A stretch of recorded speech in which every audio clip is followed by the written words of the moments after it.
Thank you for tuning in to Exeter TV.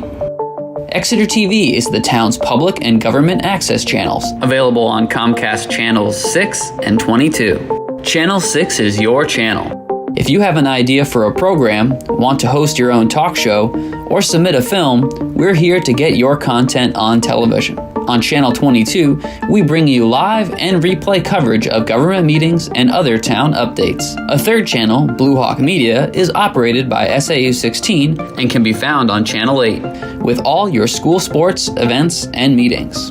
You can watch Exeter TV online at exeternh.tv, Apple TV, and on Roku. Find us on social media for extra content. Subscribe to our YouTube channel and hit the bell to get notified about live streams and new content. Tune in to our platforms every other Friday to watch the Exeter Biweekly Report with recaps of recent events, updates from town departments, and messages from nonprofits in your area. If you head to our website, exeternh.tv, we invite you to sign up to our newsletter to receive monthly updates about new content, upcoming meetings, and more. We'd like to thank you for taking the time to watch Exeter TV and hope that you tune in to our other content as well.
call the meeting to order for the September 21st meeting of the River Advisory Committee. And we have a number of things to mention, but we ought to start with a roll call so that the recording secretary will know who's here. Rod Borden. Lionel Ingram. Dick Huber. Trevor Matera. Yeah, so we have 4 people here, and I have been told that Nico can't come today. He has another commitment. Terry Harmon has another commitment, and Warren. He's here, okay. Warren Biggins is here. Pardon? I'm just saying for the roll call. Carl Wickstrom. Carl Wickstrom, I'm sorry, yes, I got it right. That Warren is not coming because he's part of Phillips Exeter. Carl, yes. Somebody else? All right, so now I'm in touch with what I'm trying to say. So we're starting the meeting, and the first order of business is to approve the minutes from the previous meeting. Everybody has pored over them and found anything that needs to be changed? Did you find anything? I didn't find anything either. I so move we approve the meetings. Okay, so Lionel is moving that we approve the minutes. Do I And I have will a second second? that. Rod has seconded, and all in favor? Aye. Aye. All opposed? All abstaining? I'll abstain. Okay, Carl is abstaining. But I believe that's enough to approve the minutes. Okay, there are some other things that I'd like to announce. On Wednesday, October 18th, there's a meeting at the public library at 6:30, the Municipal Association Right to Know. And people should attend that to understand the right to know as it applies to committees. And then the previous week on Wednesday, October 11th, there's an all boards committee meeting, again at the public library at 6:30. So again, people on these committees, like our committee, should attend that and understand what that's all about. Okay. All right, and then I guess it's time to turn the meeting over to Paul to tell us about our presentations.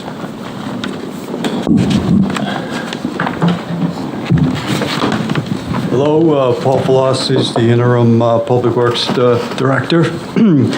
Thank you for having the meeting this month. I know the last time we met, we were probably not going to have something in September, but I've got some information to share with you on a possible grant coming up. It is a grant that I heard about for the first time a few months ago.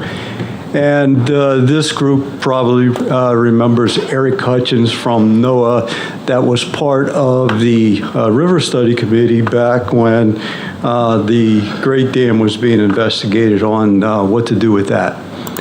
And I got a call from him and said, well, he was asking where we are in the process of the Pickpocket Dam analysis.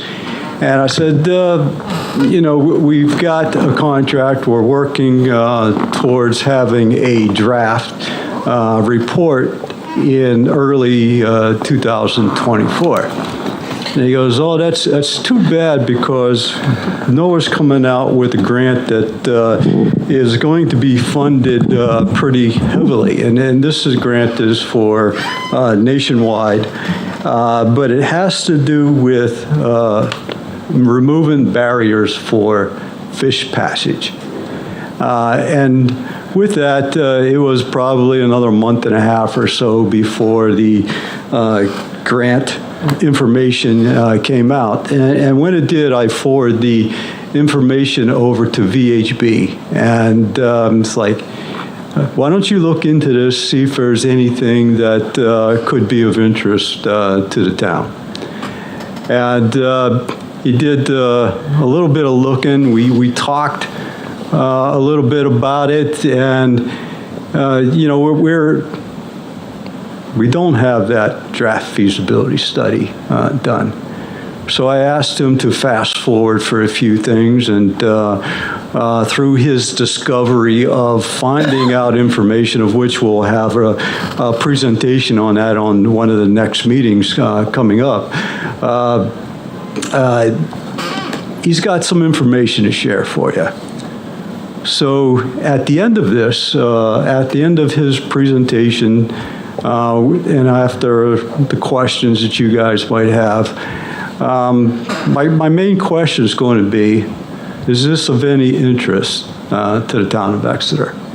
So with that, I'd like to invite Jake San Antonio. You know him well, the engineer of the Great Dam project, also the engineer in charge working on the pickpocket feasibility study. Thank you. Hey, everybody. Thanks for having me. So I'm going to go through a status update on our feasibility study. First off, I'll start off with project funding and, thank the town of Exeter, NOAA, and New Hampshire DES for funding this study. I'm going to go over a quick overview of the dam. I'll probably run through those slides fairly quickly, as you guys are well aware of the study area and we don't have a big crowd here. I'll go through our preliminary investigations. We put some preliminary cost estimates together to the alternatives we had discussed back in May, give a little information on the NOAA grant, and then we can open it up to discussion. But, this is a small group, so if you have questions along the way, please interrupt me. Here's just a site locus, Pickpocket Dam's here in the center. It's a few miles upstream from the Great Dam. It's right on the town line with Brentwood. Here's a plan view, so looking down from the sky on the dam. Here's the main dam crest. It's about 130 feet. It has some soil components that tie into high ground. There's a lower fish training weir and a fish ladder to get fish over the barrier. Here's some photos of the dam. One thing to note is this gate structure here. This gate structure is in pretty deteriorated condition. During our survey, we attempted to open the dam and found that the structure is pretty rotted, and we were able to open, or the DPW was able to open the dam gate a little bit, let some water out, as you can see in the photo to the right, but it couldn't open completely, and during that time, that wood snapped and cracked. The DPW was able to close it partially, but it's still leaking. So with all the alternatives we look at besides dam removal, this gate structure is going to need upgraded or replaced. Some more photos of the dam, looking at the impoundment, looking at down at Cross Road, and then downstream of Cross Road, looking back up at the dam, just to place you. So, as I talked about back in May, we've done a hydrologic and hydraulic analysis, and that was really looking at what the design storm that we needed to design towards was. Given that the dam was reclassified as a high hazard dam, means it needs to pass 2.5 times the 100-year flow. The 100-year flow is based on using a rainfall runoff model. So using the NOAA rainfall estimates, for this area, it's about 8.4 inches of rain in 24 hours. And that equates to about 10,000 cubic feet per second of river flow going through the Exeter River and over the dam. With a high hazard class dam, the regulatory standard is to pass that storm with 1 foot of freeboard across your spillway. The dam currently doesn't even pass the 50-year storm without overtopping the abutments. We also evaluated climate change. In using the state guidance, they're recommending adding a 15% increase to the rainfall totals. So that would bring 8.4 inches up to about 9.6, 9.7 inches of rain in 24 hours.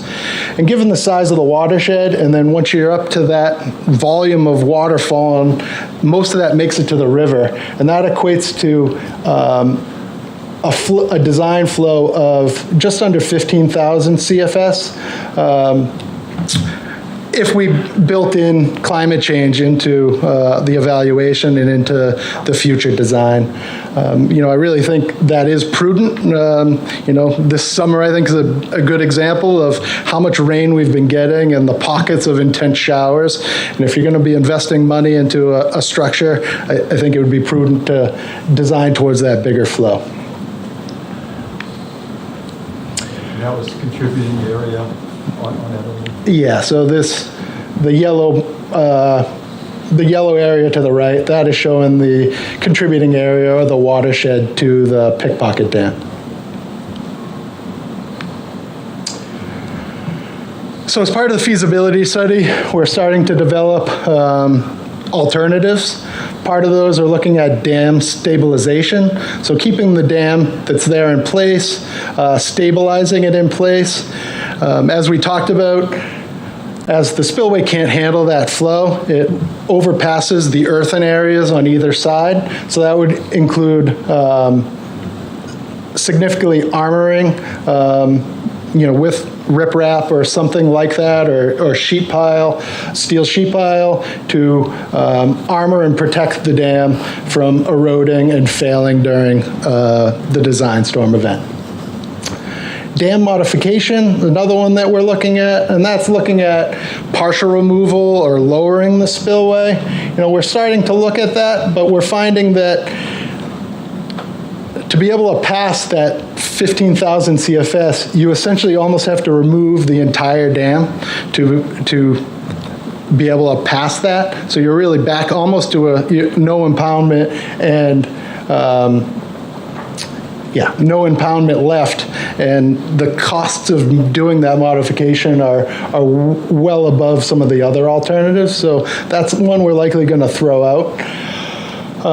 We're also looking at dam modifications, and those were the options or alternatives that we presented back in May. And those include raising the abutments or putting a second tier abutment further back to raise to allow more spillway capacity. We're also looking at dam reclassification. As this is a high hazard dam, that high hazard was really driven by one residential property on Kingston Road. So we're looking at the options of acquiring that property. But it wasn't just that property alone. It was also several mobile homes on the Camelot Road area. We didn't fully evaluate, the water didn't come up during a dam breach scenario to their first floor or to the living elevation, but it did hit their foundations or their wheels. So to fully get out of a high hazard dam, we'd have to do a structural slide analysis to see if there's potential for those to wash away in that event. Yes. The bridge, does that matter at all? The bridge does matter, and that's what I was going to get to next. Okay, sorry. So even if you were able to acquire those properties, do the structural analysis, in that 100-year storm dam breach scenario, there's still an impact to Kingston Road.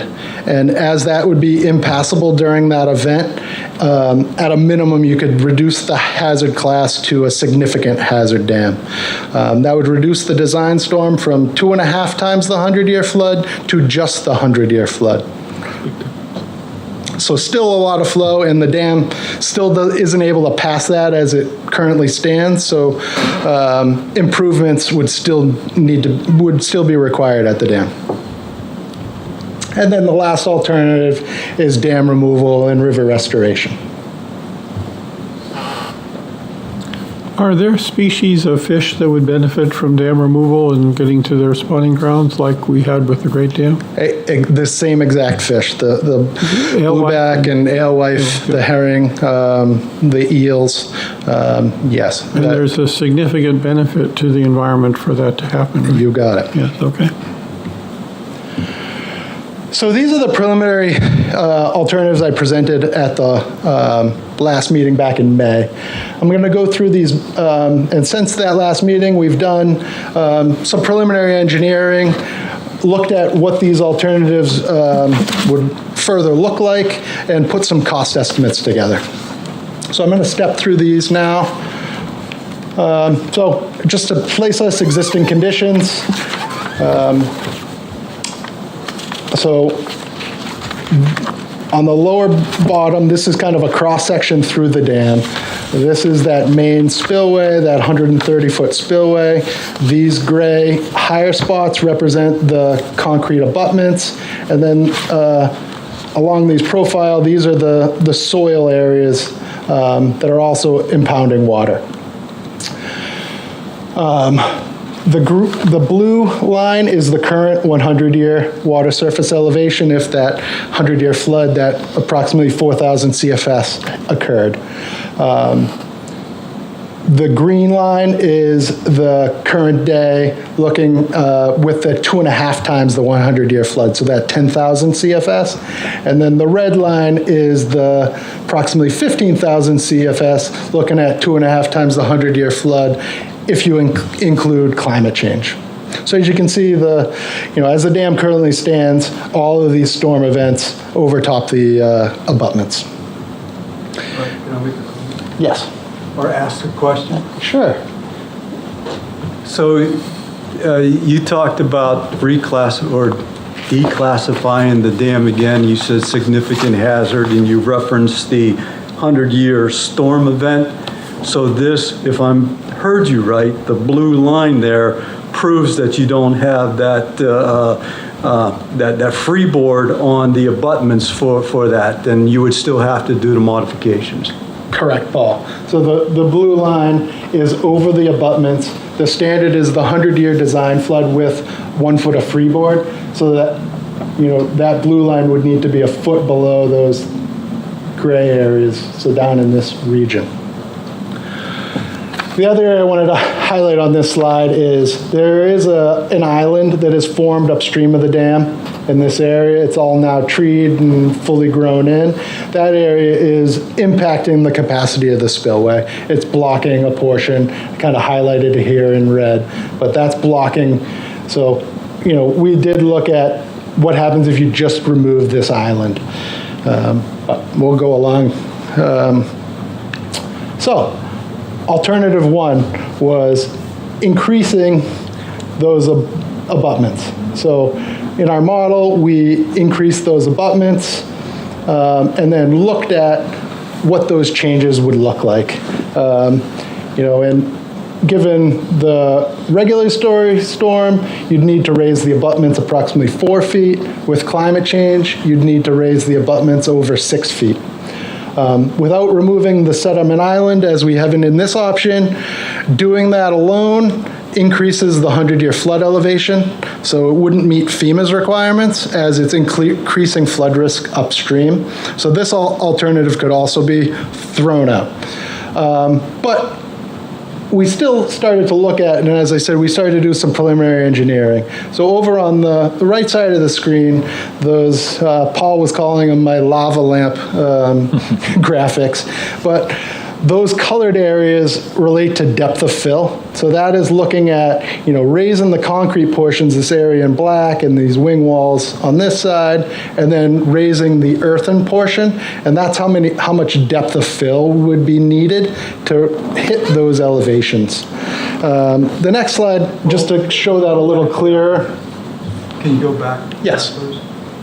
So the light gray spots, that's a plan view of the dam.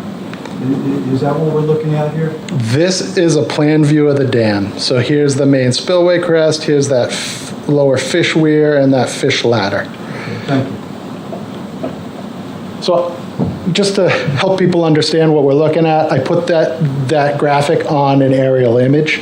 So again, we're looking at the dam proper, the lower fish weir, and then this is looking at where we'd need to put soil fill and raise those concrete abutments. Soil fill to hit that climate change design storm with this would need to extend back about 150 feet to higher ground. Similarly, on River Right, so looking downstream, you'd need to extend also about 150 feet. But to get to higher ground, you would cross off of town property and cross a driveway to a residence here. And we'd need to raise the abutter's driveway to be able to reach the elevations that we'd need to get to. And there'd also be more minor impacts, but to a second parcel abutting theirs. So just, I'm stepping through all the alternatives. This is the next one. This is very similar to alternative 1. We're calling it alternative 1A. And this is essentially the same alternative, but looking at removing the sediment island. So that sediment island is now removed. You see a benefit. Alternative 1, for the regulatory flood, you had to raise the abutments just under 4 feet. This is over a half a foot lower now. You only need to raise it 3.33 feet. And with climate change, you got to raise the abutments 5.76 feet. The benefit of this alternative is that we see a decrease in the FEMA regulatory flood, the 100-year flood. We see a decrease in that during the designs, during that storm of 0.35 feet. Similarly, graphic over the right shows the fill that would need to be placed to raise to those heights. These are showing the climate change.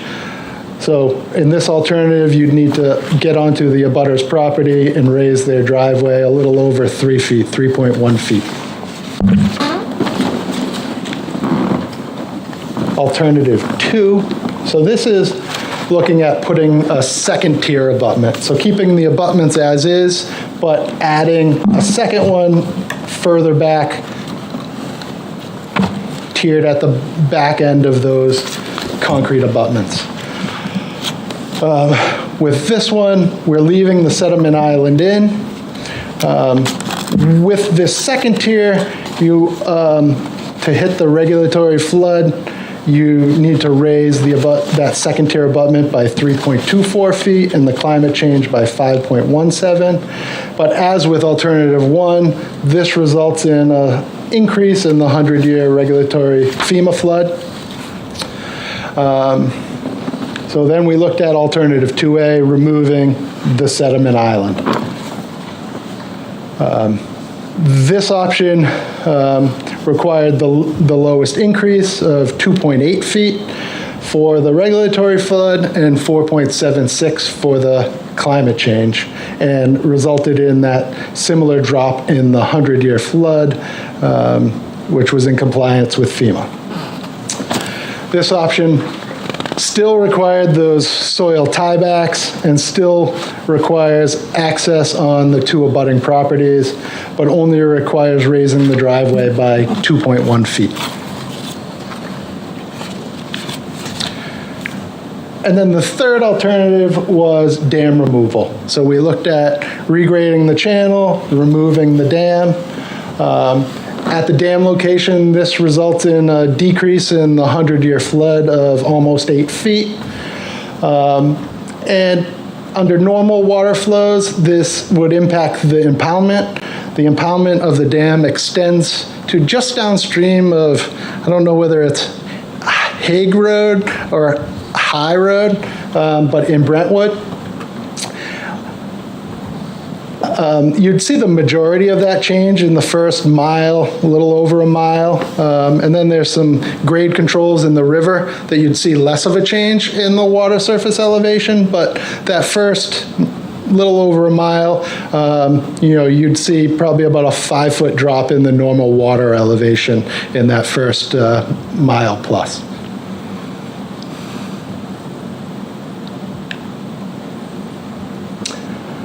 So we put some cost estimates together.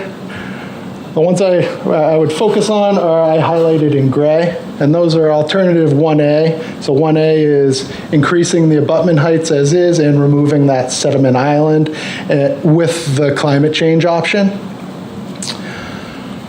Looking out at a 30-year analysis, that equates to a cost of, in today's dollars, of $2,145,000. The initial costs for the improvements to the dam are just under $1.5 million, and then the long-term O&M and maintenance replacement costs we estimated at $690,000 for over that 30-year term. Second alternative that I want you to highlight is alternative 2A. That's that second tier abutments and removing the sediment island. Initial capital cost of about $1.3 million. Similar O&M replacement costs for a total of $1.98 million. And then we put together an estimate for full dam removal, and that came out to $1,063,000. So this was a similar analysis that you had done with the Great Dam. Absolutely. So it's an engineering economic type of analysis.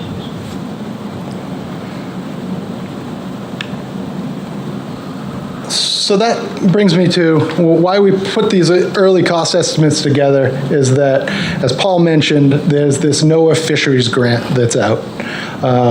The grant came out at the beginning of August. And as Paul said, he asked us let's start to put some costs together so to see if this makes sense to apply to. So a little information on the grant. The objective is really to support fish passage for sea-run fish in coastal ecosystems.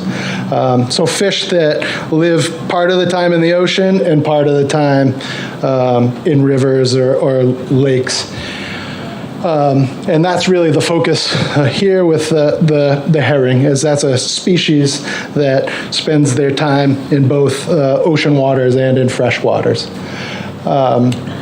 And that gives you extra points when you apply for the grant. There's also additional emphasis, and you get additional points if it addresses community resilience. Showing the dam removal would reduce the 100-year flood by almost 8 feet. I think we could get some points for that. The town is eligible for applying as they're a local government. One important piece is also with this grant is that there's no matching requirements. It's 100% paid by the feds, no cost sharing. The minimum that you can apply for is $1 million up to $20 million. So they won't they won't see any applications if they're less than $1 million, and they won't have applications over $20 million. They have up to $175 million to award this year. That's a significant increase over past years. Last year's grant cycle was around 75 million. So this is, over 100 million more than that. And in previous years, this is 4 to 5 times what is typically available. And we squeaked through. We squeaked through. But we squeaked through for what? For $0.65 million, $650,000. We're there. You guys watched a very sharp pencil. The applications are due October 16th, so it's a short cycle. So that's why we wanted to come in and present today, talk this through. And once the grants are submitted, they'll be reviewed, and they expect the earliest that we'll start to see awards is July of '24. But this October 16th, 2023 is when we have to have it into the... Yeah, exactly. It's less than a month from now. Yeah. In terms of the grant, let's assume we get it. How much would it be? Do you have an idea? They're looking to fully fund these projects. Almost fully funded, yeah. Yep. We're working on a dam removal project in Durham, New Hampshire right now. We applied for this grant for them last cycle. They fully funded the project and actually added the next upstream dam as well. We didn't originally apply for that, but they had enough funding to say, why don't you guys focus on that one as well? And so they are looking to remove these barriers.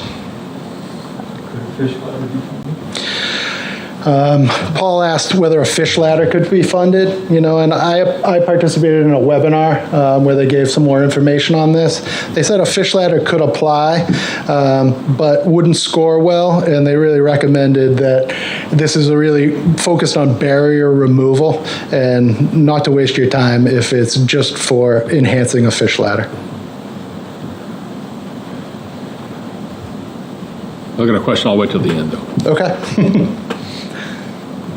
So in a sense, in order to apply for it, we've got, the town generally has to say, we want to remove the dam. That's the decision we got to make in a short period of time. And we've yes. had no discussion with our next door neighbor. That's the problem. Yeah, that was going to be my question. Brentwood is more affected by this than most of Exeter. Absolutely. And they're the ones that are going to have their water go away. But it's not going to cost Brentwood to fix the dam, right? No, I understand. Yeah, it's.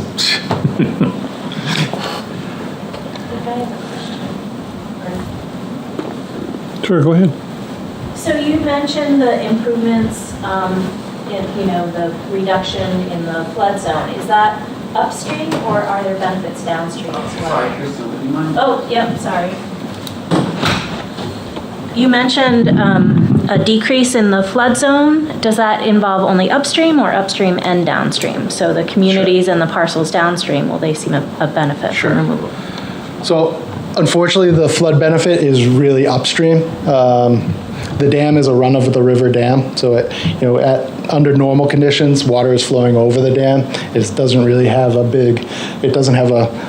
a storage area behind it that is attenuating flows. So the benefits to the floodplain are upstream. Say, Paul, what do we need to approve this? We can't approve it as this board.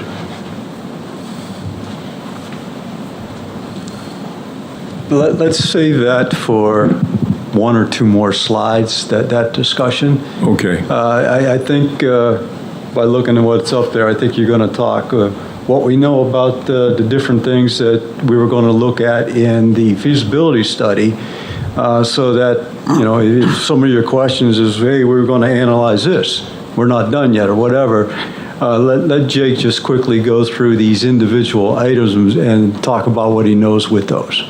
Let me ask a quick question. Can these slides be put on the web? Of course. For reference? Okay. And another question is, you sent us 2 attachments that are 40-page documents. Pam asked me if those should be put on the web. No, They shouldn't be. there's no need for that. Okay. Thank you. So your feasibility study is going to look at recreation. I presume that you're looking at how it affects upstream of the dam whenever you take it out? Yes. In terms of recreation. And the other thing is that if we were to improve the dam to meet the highest requirement, would we change the impoundment level at all, or would it stay where it is? And so all you're doing is just increasing the fulminant floods? The alternatives we've looked at and talked about today would keep the impoundment as is today. Okay. No So you're not changing the level upstream Nope. at all? Nope. You're going to have enough free flow under normal conditions to maintain where it is right now. Yes, and that's what we focused on, raising the abutments as is, keeping the spillway as is, or putting that second tier. Okay, and you've already taken into account the flood level, the level changing during floods. So. Yeah, exactly. Okay. All right, thanks. So, as Paul was alluding to, the feasibility study is underway. These are the things we're looking at. I wanted to touch on some of these items just to help with the discussion.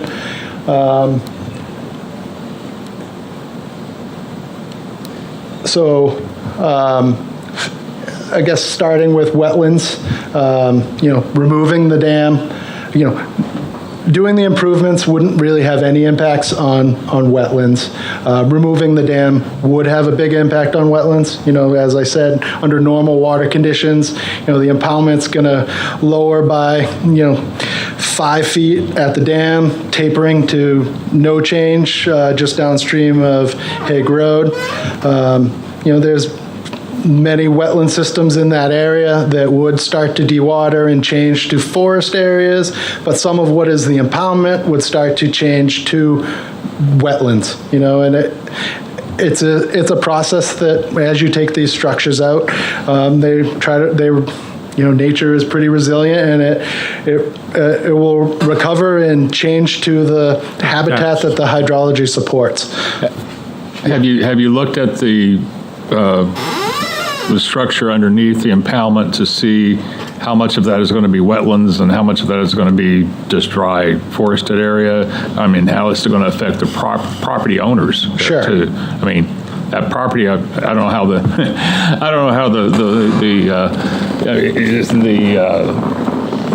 deeds are set. Sometimes they are set down to the river's edge or whatever, and if the river's edge moves, they just got that much more property. On the other hand, if it's by stake, there's this unclaimed area out there that's going to become land.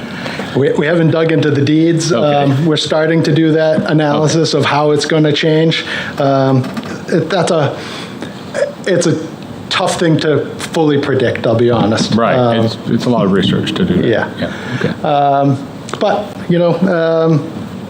I'd say with the Great Dam, areas recover quickly, and, those areas that are exposed during that dam removal process, we seeded early to try to get ahead of the invasives that they move in and get stabilization, help prevent sediment transport.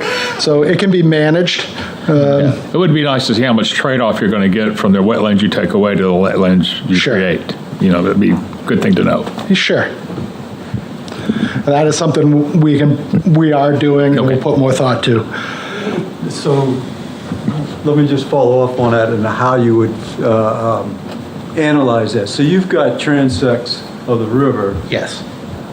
But you don't have it everywhere, but you've got certain space, certain amount of space between them because you've got the bottom of the impoundment mapped in those transect areas.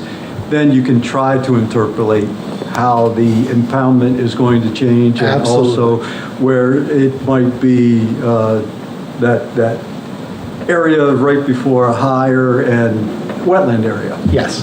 Yeah. So as part of our survey effort of the full impoundment, we took a series of transects, so took points across the river, and then we also did a longitudinal profile. So in between each one of those transects, we also tried to identify where the thalwag was, the deepest part of the river, and map that all the way up at a more dense than the spacing of the transects to try to understand where there's potential high spots, riffles, other controls to control the water elevation. So that's what we'd use to help predict.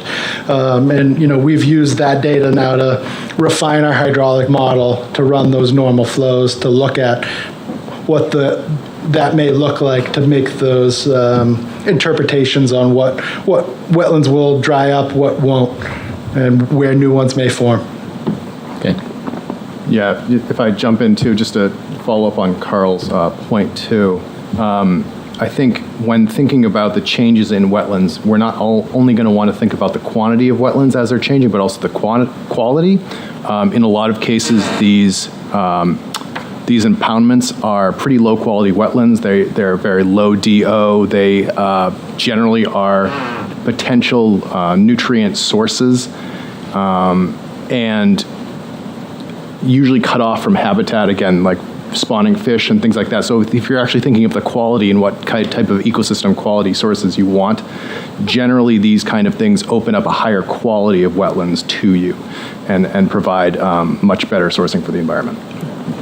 That's primarily because it's not anaerobic, essentially, not just a dead zone. Right. Exactly. Thanks.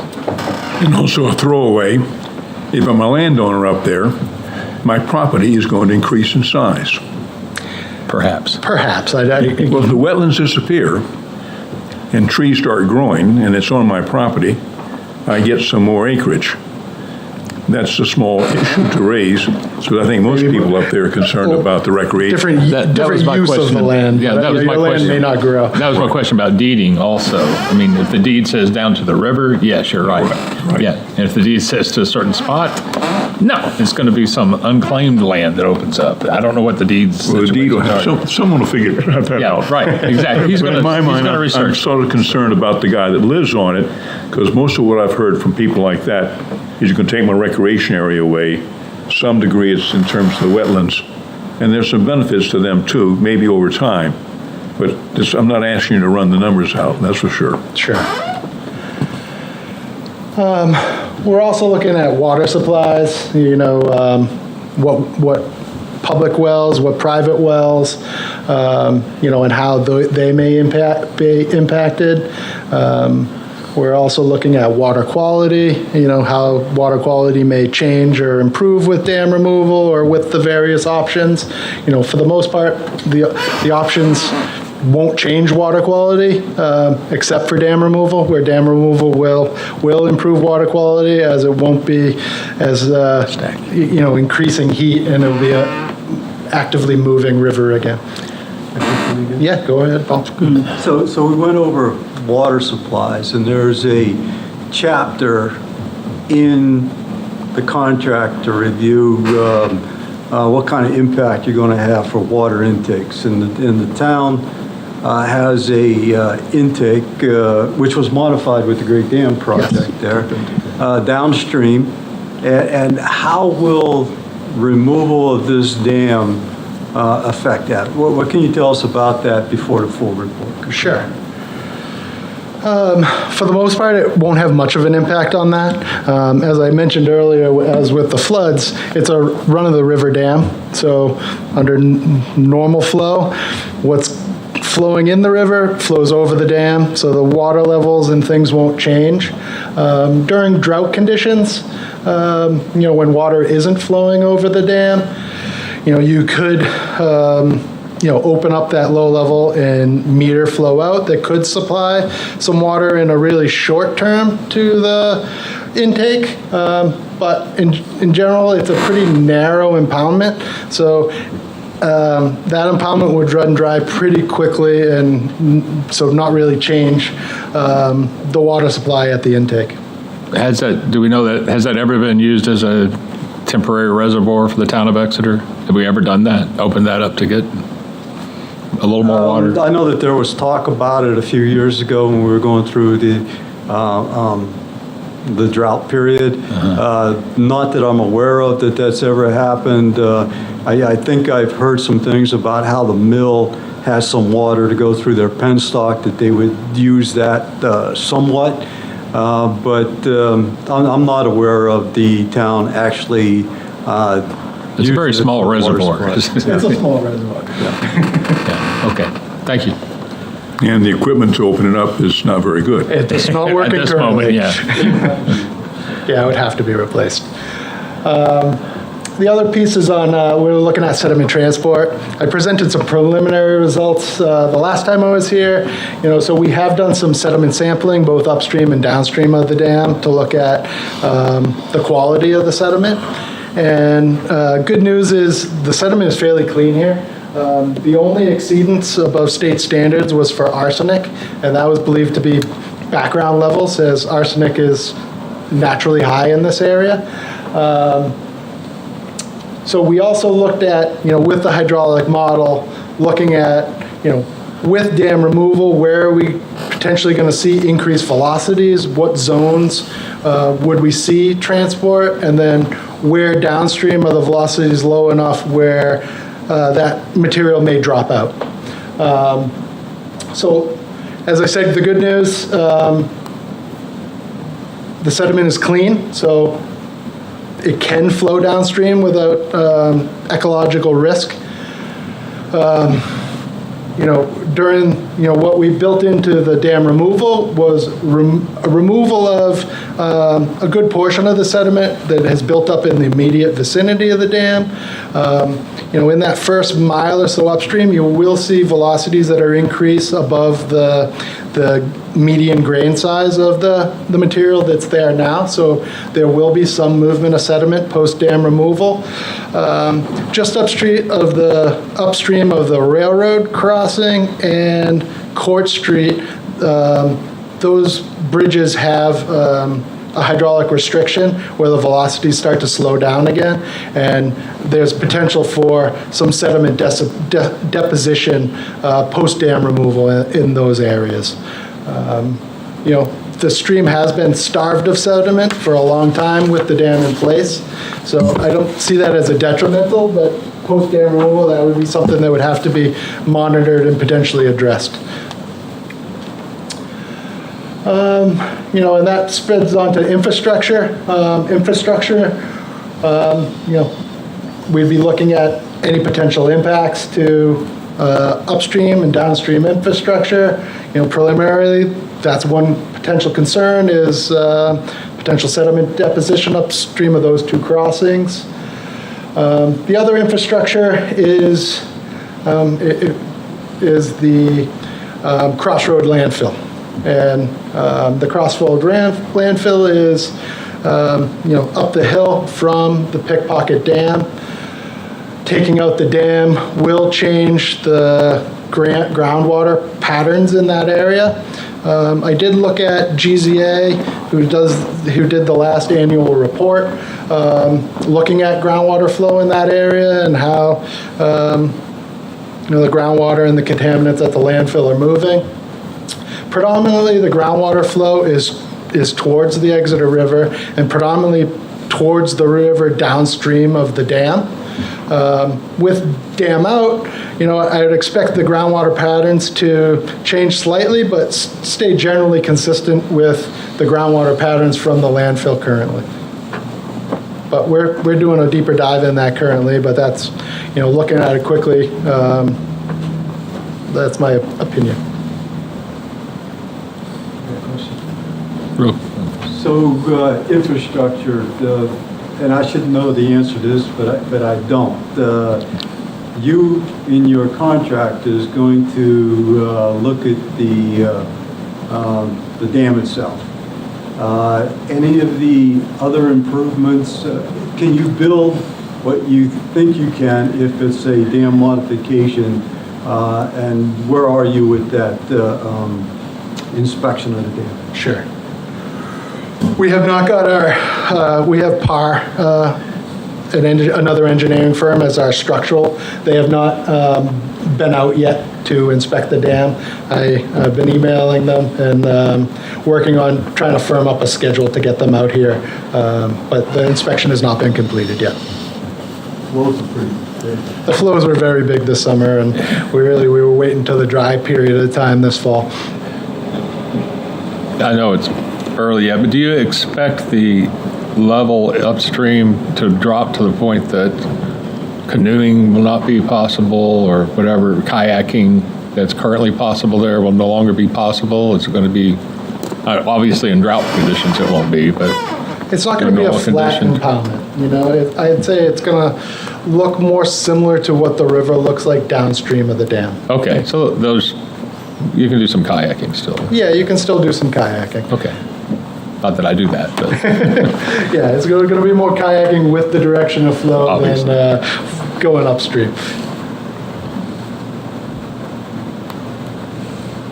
Another question. Okay. So you're also helping us with another dam. it's the Exeter Reservoir, the waterworks dam. Yep. And through that, we had a grant from the high hazard dams that are inadequate, or however it's worded, for you to do that analysis. Is there opportunities that you know of coming down the line for any grant monies along the line of the high hazard route as just more information to know at this point? I don't know of any. That high hazard dam grant has come out a few times.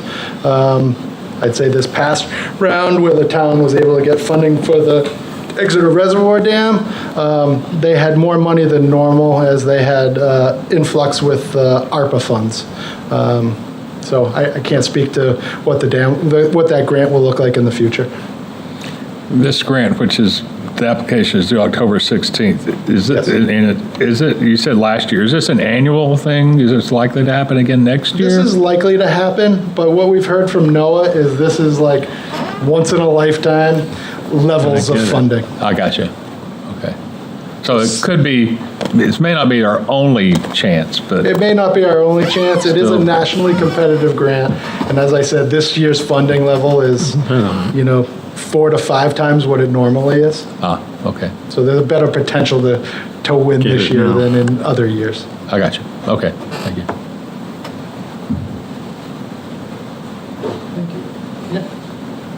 So I said, here's our presentation.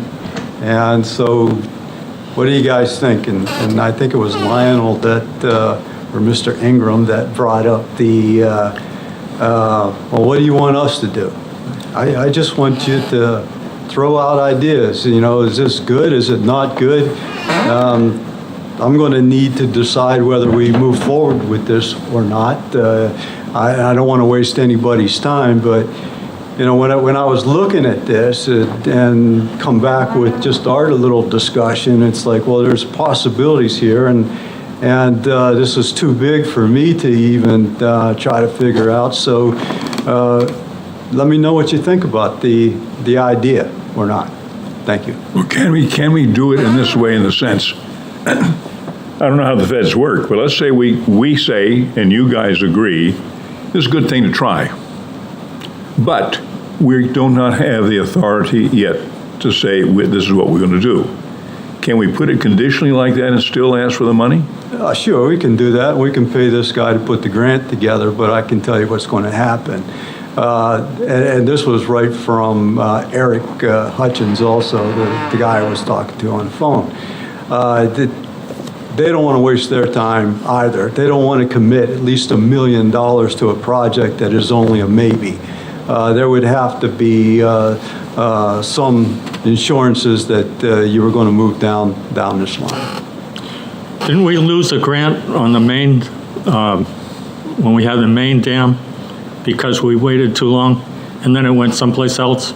Yeah, there was several grants there, and We lost a big one, didn't we? It was through NOAA, and Eric was part of our group, but he was also a rater on some of those grants too. And back in that day, because we hadn't decided what we were going to do, none of the grants through the NOAA were, we didn't rank very, very highly on it. So this would be another situation that unless there was a real commitment to move forward with this, then we should probably not apply. Who has the power to make this commitment? We don't, so who does? Nope, I think that would go through the town manager and probably a discussion with the select board. Okay. But- Does the select board have the power to make that decision? Not to spend money. Because it's not alone. Right. It doesn't have to go out to the people. They might want to I'm sure they'll want to hear from folks and stuff on the project. But if a grant was awarded, It's a full they funded have the grant. power to accept that money. Sure. But in order to get the grant, they got to make the commitment to follow through with the project. Correct. And yet this is affecting people in Brentwood, not just in Exeter. So how is that going to play politically with our neighbors? I don't know. Okay. I don't even, something to consider, though. So this was the rollout from a scurry that we had our consultant do for us. It's also giving you a heads up of what you're going to get in another couple of months for a report. But it's like, hey, just come talk to us. I know that we don't have all the analysis, but here's the information. Yeah. And like I said, it was heavy for me to carry. So any opinions one way or another, and then you've got some great points, Carl. How does this play out? Good comments. I don't know yet. Yeah. Well, I mean, if it was up to me personally, I'd say let's take the dam out. But, but it's not up to me. I mean, it sounds like a great deal to me, but I think so too. I agree. But it's going to be, if we can't make it beyond contingent, because it's going to require a vote of the public to say we're going to do this. is it? Can That's we- why I was It's asking. not affecting them, right? Pardon me? Is to take the dam out without this money to go out and take the dam out. Oh, without the money. What's going to go first to the public is, can you give us some money to take the dam out? By the way, we think we got some NOAA money too. So it seems to me, first and foremost, until we have that done, it's going to always be contingent upon what the public wants and then, of course, what the board wants. Can we put it forward with, we want to do this, the town wants to do this at the government level, and just say it is still contingent in our way our Constitution works, that we have to take it before the public next spring. Would NOAA accept that? I don't know. Then I suggest we try. And then you're schooling me right now with how this would all. My view is let's play try. out. It pays for the dam as a whole, and if it falls apart because of Brentwood or because of something else, it falls apart. But let's try asking NOAA for money. So we could, but it's going to take some time away from the feasibility study and some extra cash to pay That's what, yeah. our consultant here to put something together. Yeah. We can, but we got to come up with a little bit of, Do we have a rough idea how much the grant application preparation will cost? Well, it all depends on how deep a dive he wants to try to convince somebody on too, because this didn't cost too awful much because it's already work that he's doing, but we'd have to do a little bit more than this year. So I don't know. I'm thinking $10,000. That's what the number in my head is, well, Paul. Yeah. Yeah. So I want to chat a little bit about two different things. So we're going to split this up a little bit. Environmental and process. Process-wise first. I think that the decision making is paramount here. Who actually has the power to make that decision? If this is completely covered, which this grant would do, we would not be going to the public to ask for any money. Can the select board say that this would go through on short order? Can there be a meeting and said like, yeah, we are doing this because it's an Exeter piece of infrastructure, it's Exeter property. It does affect Brentwood, but let's take them out of the discussion for a second. We're doing Exeter things in Exeter with money that's not coming from the public. Can the select board say, yes, we're moving forward on this and just happen? Yeah, I think the select board, I mean, I don't know, but I think that the select board would want to have public meetings even to make that decision too.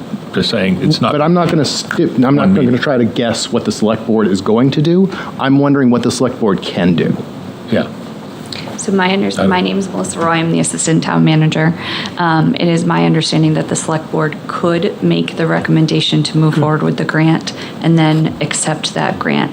I believe it was Adam Dunville, the lawyer, that said that because the dam is on Exeter property, we do have the right to make the decision on whether we would like to improve it or remove it. Although it affects Brentwood, it is on our property and we do have that right to make that decision. That being said, I agree. I think the select board may want to have a public hearing or something like that, but they do have the ability to have these guys put the grant in. It can be contingent, and it can say, we're not going to pull it out unless we get the grant. But I think they have to support removing the dam for the grant.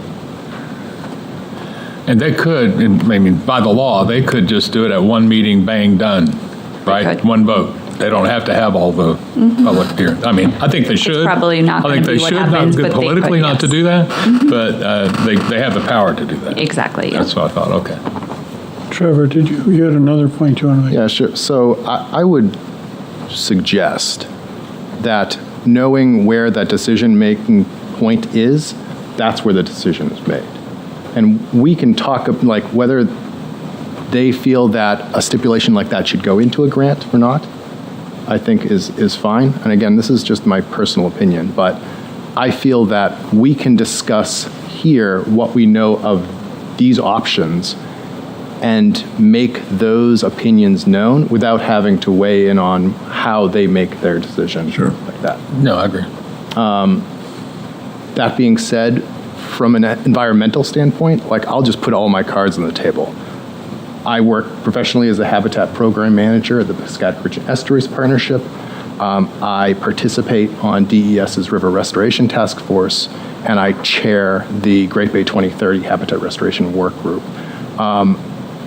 There is energy in this area for these structures to come out. It's generally extremely opportunistic and takes decades. But I can tell you right now, with the flow of money that's coming from the federal government, there has been a large proactive push to look for these to come out. Jake mentioned that this same grant is completely 100% covering the Mill Pond Dam coming out in Durham, which had over a 70% public approval rating when that went to vote, and it was one of the highest turnouts for that vote. That wasn't like a main voting time in Durham, as well as them looking at the next head of tide dam beyond upriver of that. I know that Dover is looking at some structures very similarly. There's adaptive management going on at the Sawyer Mill Dam. So I mean, there is a big push right now because there is a lot of money in the water, and a lot of people are saying like we've been fighting and like nickeling and diming these things for decades, and the science is there. The science is sound. I actually just sat through a dissertation from Christopher Whitney coming out of UNH, because there had always been this thought that like the impoundments might actually be nitrogen sinks and we might want to keep them in there for some, and his research is showing like, no, actually, just because there's a transformation of nitrogen, they actually in some cases might be nitrogen sources. They're sediment sinks, which are affecting our salt marshes downstream, and Exeter has very good resilient salt marshes at the moment in the face of climate change and sea level rise, but at the same time, they require a lot of these sediments. I can tell you right now that we've had the largest in the Piscataqua region watershed, in the Great Bay watershed that we're in, we've had the largest migratory fish return since 1992, I think it was. And like the great huge majority of that was the Exeter River, and the counting of that really flipped over when that dam came out. Much better. It was absolutely tremendous, and Pickpocket is the next one. Yeah. So I lived on that river for 36 years, right in my backyard, and what a difference that river was. Once it was flowing and cleaner, Yep. Fish came up more, it was beautiful. Yeah, tremendous. So Can somebody educate me on the history of Pickpocket Dam? Was it put in for a mill originally, or why is it there? What purpose did it serve? Does anybody, am I ignorant? The mill, okay. I'd have to ask my cultural folks on the history, and Well, it'll be in the feasibility study. Okay, yeah, I'm sure that must be what it was. I mean, you wouldn't just put up a dam for the slight little bit of reservoir you've got there. Yeah, and I'm standing up like I know the answer to that, and I'll just come out and say I do not know the answer to that. But there was a period when the town was looking to do sewer improvements, and they wanted the use of the Clemson Lagoon for sewer overflows. About that same time, the mill was trying to get rid of both the Great Dam and the Pickpocket Dam, And I think somewhere through those negotiations is how the town came up with the ownership of those dams. And one of the carrots that was being thrown around at the time is there's potentially hydroelectric power that you could get at the Great Dam and stuff, which really was not attractive in the end. Yeah, there's not much head there. So, Paul, it seems to me all we can do is tell you, if this is the decision of this board, that we believe we should go forward, period. And you folks will have to figure out the legal aspects of moving it through the board and the legal aspects of getting the word down to Noah, right? Would it do a service to formalize that with a vote for a resolution to move forward? If we don't that's have the what power you to wanted do it. to do, it's more than I thought that I would walk away with. Well, I think it needs to be done. I will make a motion that we have a recommendation to move forward towards this grant. I'll second that. All in favor? Aye. Aye. All opposed? Any abstaining? I'm voting aye. But I wanted to say, my dim memory of the Great Dam removal was that this committee sponsored public meetings where all of the options were presented to the public, and this committee never took a position on which option it supported. But the result was awesomely good, because 75%. we got the dam removed and the benefits are clear. But this committee didn't take a position and drive that position. This committee took the position of informing the public and holding public meetings to describe all the options that the engineers were coming up with. Am I remembering that properly? No, you remember that correctly. Yeah. And through that process,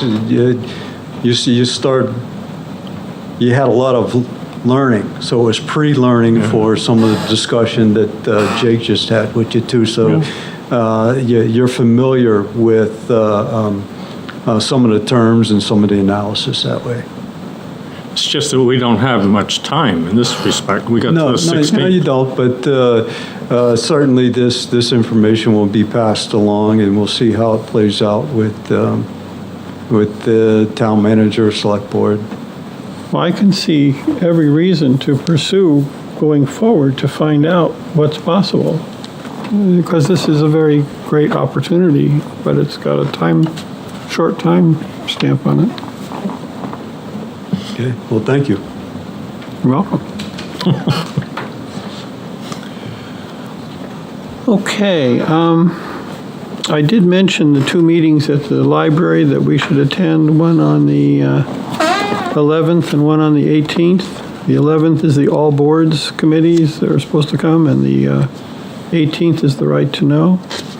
What's the time of those meetings? They're 6:30 in the public library. Okay, thank you. And let's see, is there other business? Public comment?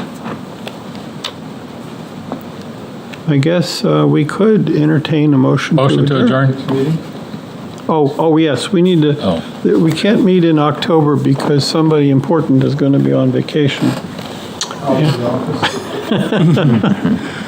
So I'm guessing the next meeting is November 16th, which is a week before Thanksgiving, so we aren't interfering with Thanksgiving. And at that meeting, the plan is that Jake's been working on these things. We had to fast forward something for today. He'll talk about what he knows. He'll probably have better graphics and a little bit more detail and stuff, but we'd like to have that. And we have to do that also for part of the New Hampshire DES stormwater grant also, and probably Deb Lozelle, which was also a member of the previous dam feasibility study, Great Dam feasibility study, will probably be here also. If not, she might want to phone in or something for that one too. So, thank you. And these slides can appear on the web, so we need to deliver them to Pam somehow, right, to do that? what I plan on doing is giving Pam is it Pam or? Pam usually, well, Okay. she sees to it. I that can they go forward to- the same pamphlets that you got right there. Yeah, okay. Paul, if we're going to have town meetings, let's assume this thing moves along. We used to use the Rockingham Planning Commission. Should someone go to them and ask them, can they assist us with these meetings? I'm not following what you're saying, excuse me. One of the things that we did here before we got moving properly, we used the Rockingham Planning Commission to have not town meetings, but meetings to talk about dams and the Great Dam. Once we moved further into it, we ran the meetings ourselves. We didn't use the Rockingham Planning Commission. We don't have that capacity now, I don't think, to run them ourselves. So it seems to me we could go back to the Rockingham Planning Commission and say, would you like to do what you did before, and you've done for other people, run meetings for people to come and discuss the issue and give us their views? Well, if that's where the board wants to go with future meetings and stuff, yeah, I think they would be, well, we can always ask. Well, I know we're going to be a while before we get to the meetings, but to get in other words, the Rockingham Planning Commission, I don't remember, did we pay them or not, or how that worked out. And I'm not even sure if they do these kind of things anymore. And that was pre-2008. Yeah, that was way back yonder. Yeah, that was before I started with the town, so again, you're telling me information that I'm not aware of. It doesn't seem like it seems to me like the select board can set up any public, or call for any public hearing meeting if they want to have one, but it's really up to them, isn't it? It could be. I don't know what to say. I'm sure that there will probably be a few people watching the repeat of this videotape. Okay.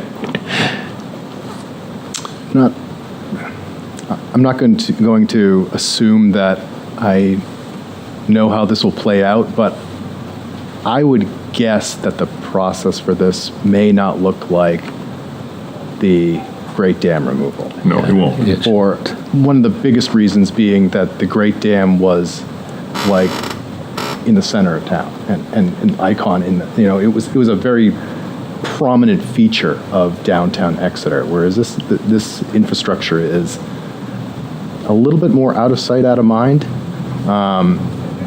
Exeter has already been through it as well. We have neighboring communities that are going through the exact same thing with even more prominent dams than this one. So I don't know, and would wager a guess that if there is a public participation process, it won't be as in-depth or as comprehensive as the process that was carried forward for the Great Dam.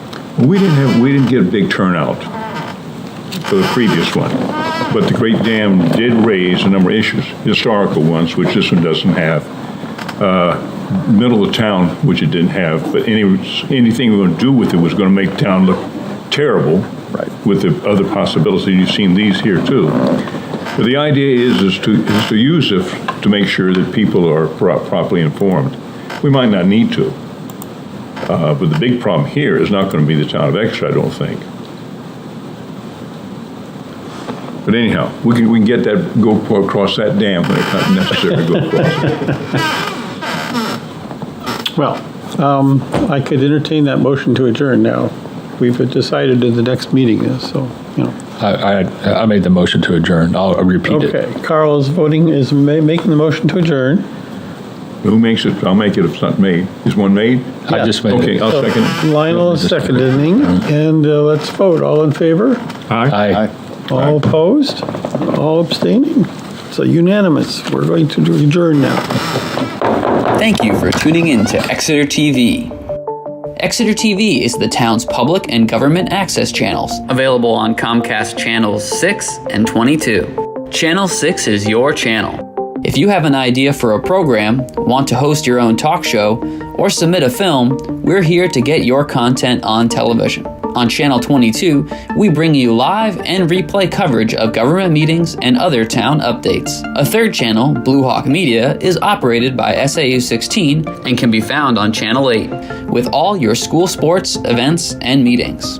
You can watch Exeter TV online at exeternh.tv, Apple TV, and on Roku. Find us on social media for extra content. Subscribe to our YouTube channel and hit the bell to get notified about live streams and new content. Tune in to our platforms every other Friday to watch the Exeter Biweekly Report, with recaps of recent events, updates from town departments, and messages from nonprofits in your area.